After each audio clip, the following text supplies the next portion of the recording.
Professional knockout, still undefeated, and new WBA. You know, I've been there a few days now. I see firsthand the pain, the stress of people. It's another world, and we've got to be so lucky and great. I respect him a lot. He respects me also. But thank God for everything. Arslanbek Makhmudov was seriously injured after the fight and was taken straight to hospital for treatment. John Fury visited him in hospital while he is recovering, showing unexpected support during a tough moment. Despite the rivalry in boxing, this visit showed respect and concern for his condition as he continues his recovery under medical care. On social media, it was quite worrying for everybody who saw those. And absolutely. I thought at one stage we were going to lose a sort of thing, but like I say, it's all been good due to the professional of the doctors and the surgeons, whoever works there, you know. Amazing people. They're amazing. That's all I can say about them. John Fury explains that Arslanbek Makhmudov has been going through back-to-back problems after the fight, but still continues to show strong character and resilience. He highlights that even through injury and pressure, Makhmudov is still standing strong mentally and physically. This connects directly with the hospital visit, showing how serious the situation became, but also how much respect he is earning during recovery. And how's he been? Well, it's just been back-to-back problems for him. You know, but like I say, he's shown a lot of character, a lot of resilience, and I know one thing Tyson can do. He can cope under pressure. You know, and like I said to him there, I said, look lad, you know, let's just leave it to the professionals. We won't give up. We'll keep batting forward. And I kept saying, she'll be okay. And he said, you know what, Dad, you've not been wrong yet. And here we are today. She died. She's got, even when he come back to me. Tyson Fury also visits Arslanbek Makhmudov in hospital after the fight, checking on his condition and showing real sympathy. Despite the brutal nature of boxing, this moment shows respect between fighters and camps. Makhmudov is still recovering, but the visit from Tyson Fury highlights that outside the ring there is concern, respect, and human side to the sport that fans do not always see.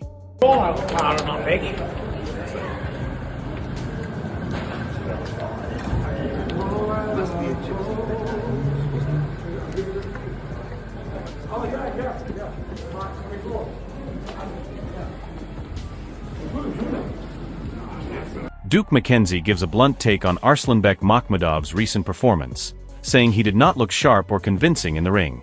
He points out the long layoff as a reason for rust and lack of urgency, but still suggests the situation looks worrying for his career direction. He also links it to frustration building, which is why Makhmudov is being so vocal about calling out Anthony Joshua. This adds pressure to the storyline because it shows Makhmudov is now trying to rebuild momentum after a difficult spell. Performance against Makhmudov, that's not a very inspiring look. Not really, if you know what you're looking at. Like I said, I'll cut him a bit of slack because hadn't boxed for 16 months, so he's going to be rusty. Timing's going to be off. There's not going to be that urgency you're looking for. But like you say, like I say, I think he's pretty close to calling it off now, which is why he's calling out AJ with the sort of regularity that he is. Sugar Hill focuses on the positive side, saying Arslanbek Makhmudov showed improvement and looked more relaxed compared to previous outings. He highlights that boxing is not only about performance but also about enjoyment and confidence inside and outside the ring. According to him, Makhmudov is slowly finding that balance again, which is important after injury and recovery. This gives a more optimistic angle, suggesting that despite setbacks, there is still belief in his future progress. I thought he did good. I thought he had fun. Things he had worked on in training camp. More importantly, it's just him being happy, being back an entertainer. Forget about boxing. He's an entertainer. Entertaining at the press conference, the weigh-ins, on the ride to the... Amir Khan praises Tyson Fury's return and performance, saying he looks sharp and ready for big fights again. He believes this momentum naturally leads towards a major clash with Anthony Joshua, which fans have been waiting for. He also points out the intensity when Tyson Fury got face-to-face with Anthony Joshua, showing that the rivalry is still very alive. This adds more excitement because it suggests the biggest heavyweight fight is once again moving closer. Tyson Fury was fantastic today. He boxed really well, and it's great to see that he's back on the scene again. And obviously, he boxed so well today.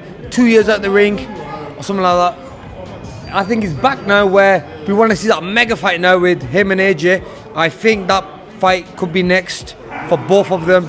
What a massive fight that would be for British boxing. And let's see where it goes, man. What did you think of? Johnny Nelson stresses that the fight between Tyson Fury and Anthony Joshua is still the biggest in boxing, but timing is everything. He warns that if it is delayed too long, the hype and importance could drop if either fighter loses in the meantime. He also suggests there should be no unnecessary tune-ups, because the demand for this clash is already massive. This keeps the pressure high on both camps to finally make the fight happen, while it still has peak value. Regardless of all the heavyweights around the world, it is the biggest fight in boxing to it, even now. But you can't leave it too long. You know, and we've had the Gypsies warning. AJ got turned over. Fury's been retired. Now that you've got the chance for this to happen, you can't leave it too long, because one of them lose. That is no longer the biggest fight in boxing. So AJ doesn't get a warm up. And you know what? I think AJ and Fury is bigger than anybody you put in. Paris Fury gives a very emotional insight into Tyson Fury's mindset and preparation, showing the personal side behind the boxing world. She admits she was not fully comfortable with his return to boxing, but still supports him completely because of his passion for the sport. This adds depth to Tyson Fury's journey, especially as attention builds around a possible clash with Anthony Joshua.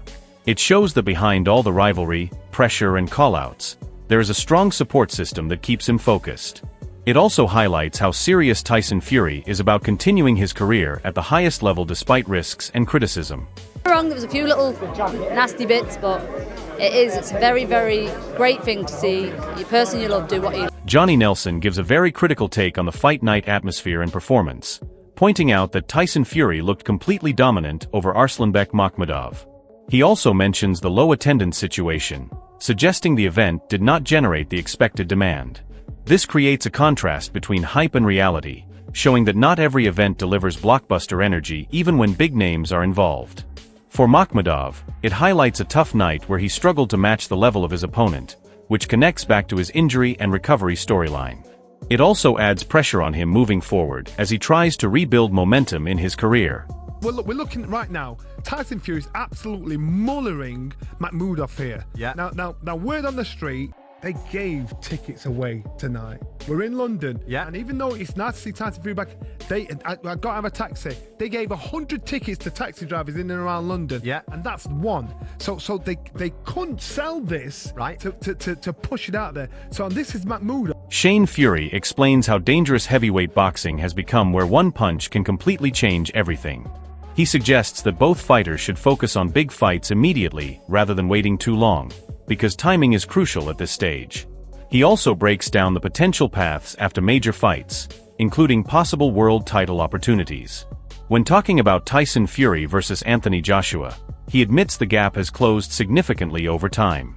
Although he still slightly favors Tyson Fury, he clearly recognizes that Anthony Joshua is now at a level where this matchup is much closer than before, making it a true 50-50 type of fight in modern terms. Because listen, interim fights for both men, it's a dangerous thing. As you can see in there, listen, it takes one punch. So for me, if it's going to happen, let it happen next. And then the winner can probably go on to do AJ. If he wins, he can probably go and fight the world title. If Tyson wins, he can go and fight Usyk. How does that fight go? How does your brother? Listen, if you'd have asked me 5 or 6 years ago, or 4 or 5 years ago, however long it would have been, it'd have been 75-25 Tyson. Now it evens up. The odds is evened up. I reckon I'd favour Tyson, but it's a close one. Both men's aged. It's just who's aged most. You know what I mean? Tommy Fury pushes for the Anthony Joshua versus Tyson Fury fight to happen without any more delays or tune-up fights. He believes the moment is now, and the fight should not be pushed any further because fans have been waiting for years. He also acknowledges that Anthony Joshua has been through personal challenges, but still feels the timing is right for this clash. This adds more urgency to the storyline, showing that even within the Fury camp there is strong pressure to get the fight signed. It also increases anticipation because the longer it waits, the more unpredictable and intense it becomes. Of course, definitely, I see it happening this year. If AJ gets his shit together, like I say, he's gone through a lot. I understand that, but I don't think a tune-up fight helps or doesn't help. let's just get the fight on. It should have happened 10 years ago, you know. So hopefully he can get. Dillian Whyte gives a very direct and aggressive opinion, saying he does not understand the hesitation and talking around the fight instead of just making it happen.